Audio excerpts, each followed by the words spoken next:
uma coisa que eu discordo de você é o lance, não, quem que escreveu a Bíblia foi Moisés. Não, quem que escreveu a Bíblia? Mais de 60 autores. Foram vários autores, né? Que são os livros ali que a gente chama, né? Exatamente. Cada um foi escrevendo e tal. Moisés escreveu uma parte. Isso. Mas aí, pra você, esse livro foi Deus que ditou, como que é? Não. Tem uma linha que vai achar que a Bíblia foi ditada por Deus. Ah, tá. Eu acho que Deus inspirou. A própria Bíblia fala o seguinte: toda a escritura é divinamente inspirada por Deus e proveitosa para o ensino, para redação, redaguir na justiça, etc. A palavra inspirado em grego é theos pneutos. Significa Deus soprou. Então, eu não creio que Deus chegou e ditou, Sérgio, escreva com a voz de Deus, né? No princípio criou Deus os... Peraí, Deus, tá muito rápido. Peraí, vírgula. Fala mais devagar. Não, Deus inspirou Moisés assim. As palavras eram do profeta, mas a inspiração era de Deus. Trocando em miúdos. A Bíblia é Deus falando com sotaque humano. Um apóstolo Paulo, que era um cara super culto, escrevia com muito mais, assim, condição literária do que o secretário de João no Apocalipse lá, que tem tantos erros de gramática grega no Apocalipse que não dava para passar numa prova do Enem com tantos erros numa redação. Você pega o Evangelho de João, já é totalmente filosófico a maneira de abordagem. O Evangelho de Marcos é simplório, parece ter uma criança escrevendo um adolescente. Porque então, o Marcos era assim. Era simples, exatamente. Você pega um cara como Salomão, que vai escrever o Eclesiastes, poxa, o Eclesiastes é um negócio que te vira a cabeça de, sabe, provérbios. Então você tem esses estilos diferentes na Bíblia, significando que Deus pode usar... São vários estilos literários e talvez isso cause uma confusão muito grande, né? Não, até que não. Pô, eu nunca li a Bíblia, não. Se eu pegasse a Bíblia hoje... Porque, primeira pergunta, a Bíblia é um livro pra gente ler na ordem que ele tá lá, direitinho, e lendo... Porque tem gente que fala assim, vou começar a ler a Bíblia. Vai lendo naquela ordem, ou existe... Tipo filme, né? Sim. Tipo Star Wars, por exemplo. Tem qual a maneira certa de ver Star Wars? Tem várias. Trilogia. Tem várias maneiras. Qual que você... Primeira é essa... A Bíblia é para ler do início ao fim, de cabo a rabo, assim? A mesma resposta que deu por Star Wars vale para a Bíblia. Entendi. Tem gente que começa lendo do Gênesis e vai até o Apocalipse. Diretaço.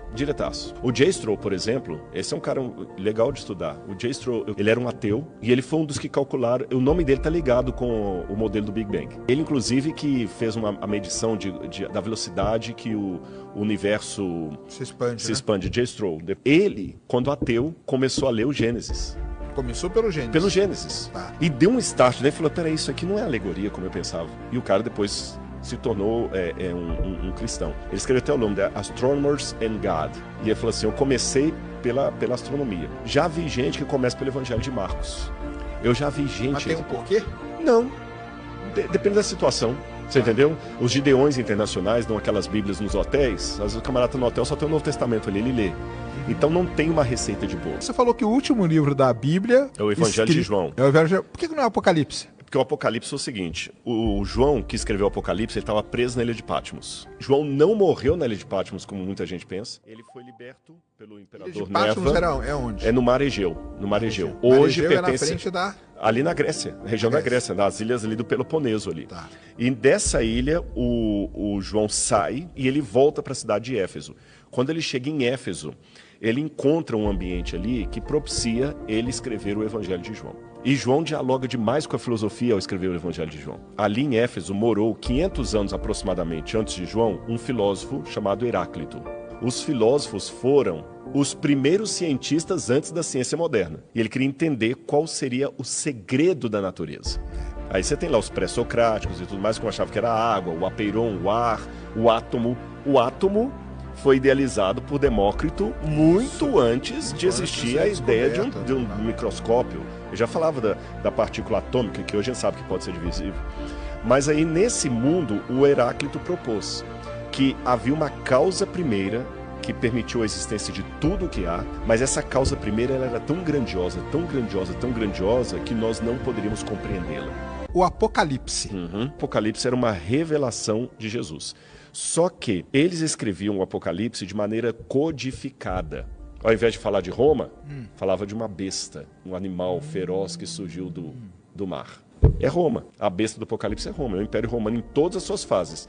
A fase antiga e a fase atual. Porque o anticristo, na visão apocalíptica, é um advento do Império Romano com outra roupagem, com outro nome, com outras características, mas com a mesma filosofia, com o mesmo objetivo. Um anticristo seria o quê, então? Um imperador romano.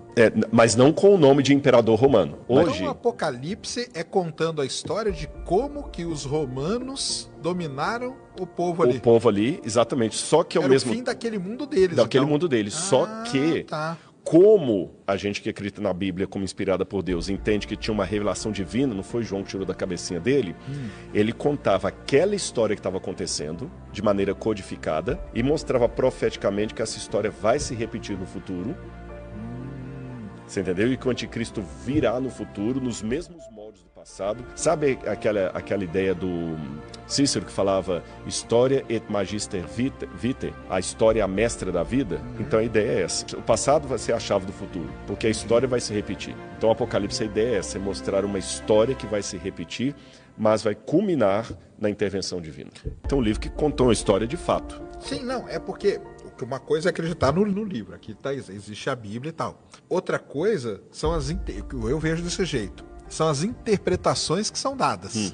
E aí você pode questionar, pode duvidar a interpretação que alguém dá daquele termo. Isso é verdade. Aí isso abre para discussão. Mas igual você falou aí, o João foi lá e escreveu o Apocalipse, contando a história do fim do mundo deles ali, com os romanos chegando ali. Beleza. É mais ou menos o que você trabalha na ciência. Eu vejo um livro de geologia. Aí, o livro de geologia é a Bíblia. Você tem a Bíblia, você tem o livro de geologia. Por que você acredita na Bíblia? Porque você sai da Bíblia, você vai ver fora o que ela contou e vai ver as evidências dela. Correto? Por que eu acredito no livro de geologia? Porque eu saio do livro de geologia, vou para fora e vejo lá o que o livro contou. Agora, assim como também na geologia tem as interpretações, a Bíblia também tem. Dúvidas, exatamente. Um duvida do outro, a Bíblia também tem. Agora, então você está vendo que Bíblia e ciência é muito parecida, o método científico é muito parecido. A única diferença é que, no caso da Bíblia, entendendo que Deus inspirou esse livro, Deus olha a sinceridade da pessoa.